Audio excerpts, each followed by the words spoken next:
কিরে ফেসবুকের ডাক্তাররা তোদের খবর কি? হ্যাঁ, তোদের খবর কি ফেসবুকের ডাক্তাররা? আচ্ছা যাই হোক, আমি ভিডিও পয়েন্টে আসি। ফেসবুকের ডাক্তার আমি এই জন্যই বললাম, বর্তমানে ফেসবুকে অনেক ডাক্তার বের হয়েছে, মানে অনেক ইঞ্জিনিয়ার বের হয়েছে। ফেসবুকের সম্মুখে ওরা অনেক কিছু জানে, যা কিনা আপনিও জানেন না। ঠিক আছে, মানে মাত্র ফেসবুকে 1 বছর হয় নাই, তারা আইছে 1 বছর বলতে মানে নতুন আইছে, তারা কিন্তু ফেসবুকে অনেক কিছু জানে। তাহলে ভাই আপনি যে 3-4 বছর হলো মানে ফেসবুকে চালাই, আপনি কী বুঝলাম? ফেসবুকে কিছু বুঝি নাই। বা ফেসবুক বলতে কি অনলাইন জগতে আপনি কী বুঝলাম? কিছু কি বুঝছি? আমরা কিছু বুঝি নাই।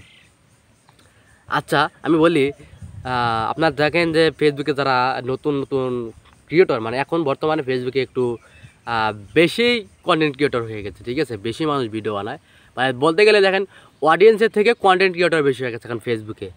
যাই হোক, এটা হওয়াটা স্বাভাবিক। মানে যখন ফেসবুকে মানে গ্রামে গ্রামে ওয়াইফাই দেওয়ার পর থেকে সবাই জেনে গেছে যে ফেসবুক থেকে একটা ভালো পরিমাণে ইনকাম হয় বা ভালো পরিমাণে একটা আর্নিং হয়।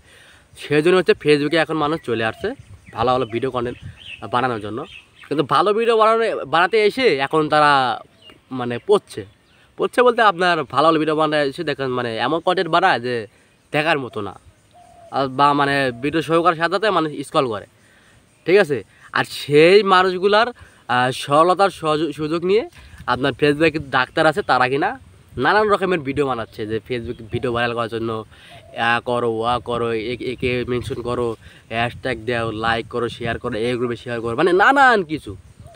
মূলত ভাই এগুলো কিছুই না, আপনি যত কিছু করেন আপনার ভিডিও তখনই ভাইরাল হবে যখন আপনার ভিডিওটা শিক্ষামূলক হবে বা একটা কোয়ালিটিফুল হবে, মানে আপনার ভিডিওটা দেখার মতো কিছু আছে, আপনার ভিডিওর ভিতরে কিছু আছে দেখার মতো, তাহলে তো আপনার ভিডিও ভাইরাল হবে। তাছাড়া কি আপনার ভিডিও ভাইরাল হবে না।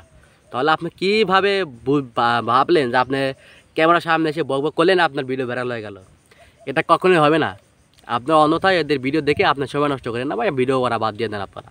ঠিক আছে, ভিডিও করা বাদ দিয়ে দেন।